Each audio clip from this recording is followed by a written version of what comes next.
Good morning. Karen, thanks for that beautiful music this morning. And Karen and Sharon, I appreciate your being here to lead us in our hymn toward the end of our devotion time. And welcome to you here at National Campus, as well as any that may be joining us online today or through the archive devotions. I'm Bill Gran with Mission Integration. Other introductions this morning? Or announcements? I like kind of how the tables are expanded tables. There's empty tables, but the tables that are here are kind of expanded and full. So I like that feel of that. Nice big fellowship around there. So on our prayer list this morning, we have our employees and those we serve in the locations of Robbinsdale, Minnesota, and Rock Rapids, Iowa. Department are those with traveling medicine and those they serve. Family and friends are those who have recently experienced the death of a loved one or those who are continuing to carry that grief in their head or their heart or their life. And then the private prayer requests that are in the prayer basket. So any additional prayer requests? All right, let's be in prayer. God, as we gather this morning, we give you thanks for the sunshine, at least here in Sioux Falls.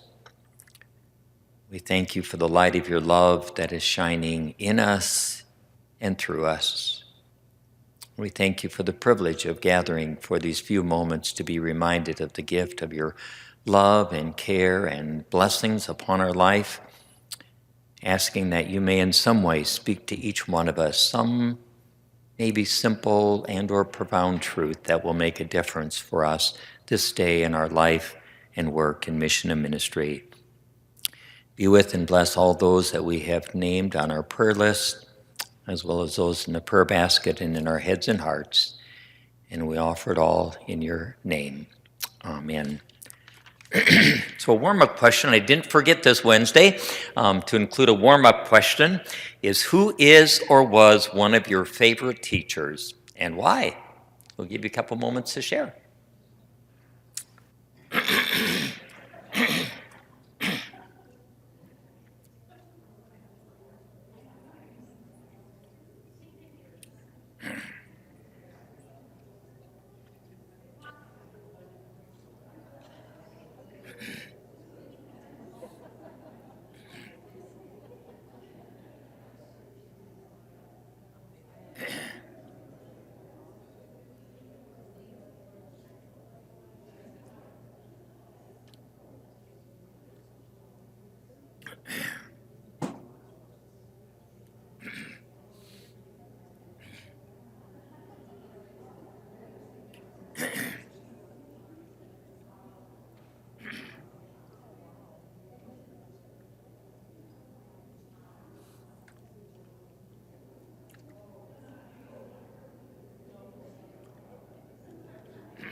Good morning. Okay, I'll call you back again. Maybe the reason you're sitting at larger tables is that then not everybody has time to talk, but hopefully you had a time to share anyway. Mine is Twyla, who was my 6th, 7th, and 8th grade teacher in country school. And what I loved about Twyla is she was always out on the playground during recess, playing pump, pull away, playing tag, playing any over, whatever the game was out in that country school, she was involved in it and just have deep appreciation. I don't know what I remembered a lot from those years, but I did remember a teacher who had fun with the students and grateful for that. For our word and worship today, just a little note is that hoping to include both some comments about the word, but also ending with a litany in the hymn that will give us an opportunity to hopefully experience what I'm hoping will land in your head and heart about what it means to be blessed. First of all, Jesus begins the Sermon on the Mount, and two different translations of the same two verses. It says, when Jesus saw the crowds, he went up the mountain, and after he sat down, his disciples came to him. Then he began to speak and taught them, saying, or in the Message, when Jesus saw his ministry drawing huge crowds, he climbed a hillside. Those who were apprenticed to him, the committed, climbed with him, and arriving at a quiet place, he sat down and taught his climbing companions, and this is what he said. I don't know if it was because of all the Sunday school pictures, but my image of the Sermon on the Mount was that Jesus was on this hillside and there was just all these people gathered around listening to him teaching.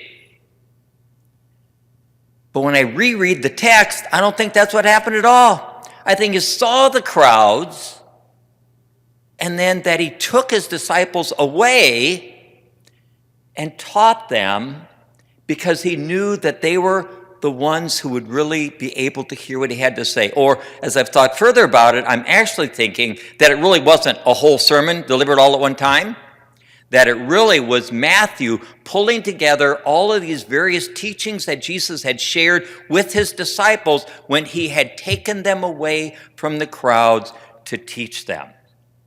And I think in particular, if you look at the next slide where it says, in those texts, he talks about those who were being disciples. Or I love Peterson's comment that it's about the apprenticed, the committed, the climbing companions. And so kind of my question, before we talk about what it means to be blessed, is, are we disciples? Would have we been in that group that would have been taken away from the crowds to really hear what Jesus had to say? Are we the committed ones? Are we the apprenticed ones? Are we his climbing companions? Because I think it's only in that context that we can really understand what it means to be blessed, or makarios. And I have no idea if that's how it's pronounced. I did not take Hebrew and Greek. In fact, I went to a seminary that didn't require it, so I didn't have to do it because I almost flunked out of Spanish, let alone English grammar prior to that, so there's no way I was going to accomplish Hebrew or Greek.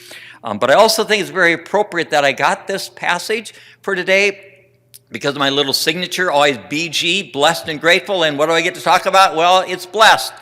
And it really doesn't, my understanding of it has nothing to do, go back to the Macario slide there, Larry, just hang out with that one for a while, that it really has nothing to do with receiving all of these other blessings that would make people think, well, he's better off than me, or his life's better than mine, or that sort of thing. I don't think it has anything to do with that. In fact, because I didn't take Hebrew or Greek, had to do my other research on it, and appreciate these thoughts from Brian Stoffergen, a Lutheran pastor in California, and hopefully can kind of land in our thinking, what does it mean to be blessed? It's not about advice for successful living, but a declaration of what it means to live in the kingdom now and in the kingdom to come. It's a declaration of an objective reality that's a result of a divine act, not our subjective feelings. That's where I kind of end up going. It's our feeling. It's not about our feelings. It's an objective fact as a result of a divine act. Here's where my English grammar came into play. It's an indicative mood, meaning a verb making a factual statement, not imperative, that's a request or a command. It's a statement of a truth. And that truth includes an ethical dimension because the community that pronounces itself blessed lives out that kind of life. The Beatitudes are written in an unconditional performative language that does not describe something that already is, but also something that brings it into being. The truth claim of the Beatitude is not independently true, but this is where that disciple thing comes in, but is truly dependent because of the speaker. So it's when you have that relationship, when you're that committed climber, that then the Beatitudes, the blessings, truly begin to make sense. It's true on the basis of the authority of the one who speaks. They are not general human virtues. They're not a list of 9 different characteristics that different people have. It's the truth of what it means to live in community with Christ and others as committed followers.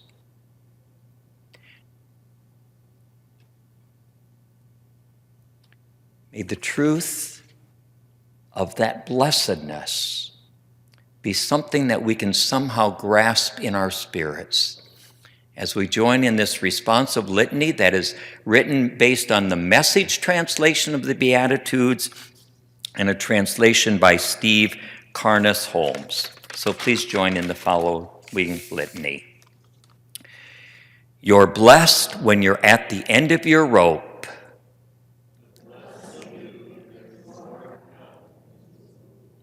Blessed are you who are empty-handed.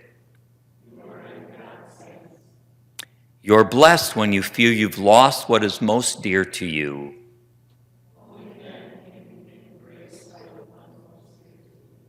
Blessed are you who are broken-hearted. You're blessed when you're content with just who you are, no more, no less.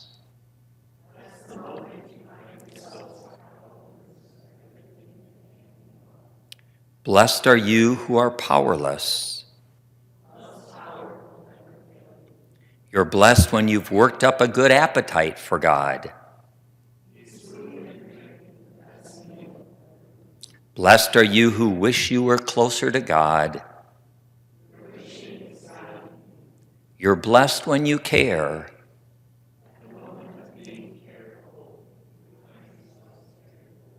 Blessed are you who are kind.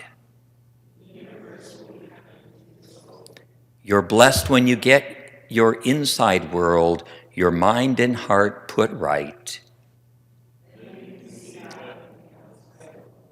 Blessed are you who seek oneness.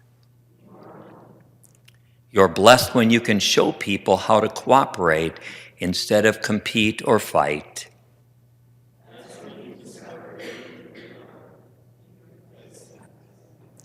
Blessed are you who stand with the poor. You're blessed when your commitment to God provokes persecution.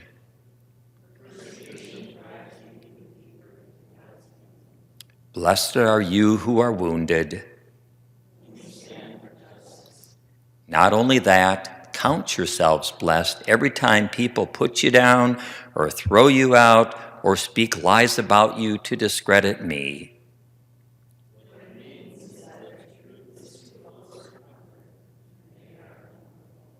You can be glad when that happens. Give a cheer even, for though they don't like it, I do, and all heaven applauds.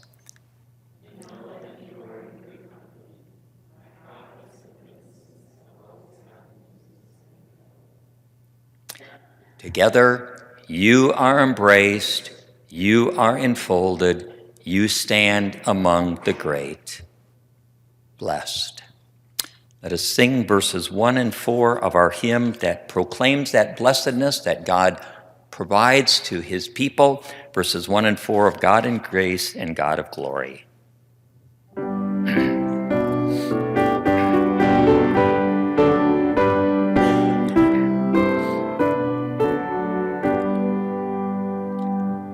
God of grace and God of glory, on your people pour your power. Crown your ancient church's story, bring its bud to glorious flower. Grant us wisdom, grant us courage for the facing of this hour. For the facing of this hour. Save us from weak resignation to the evils we deplore. Let the gift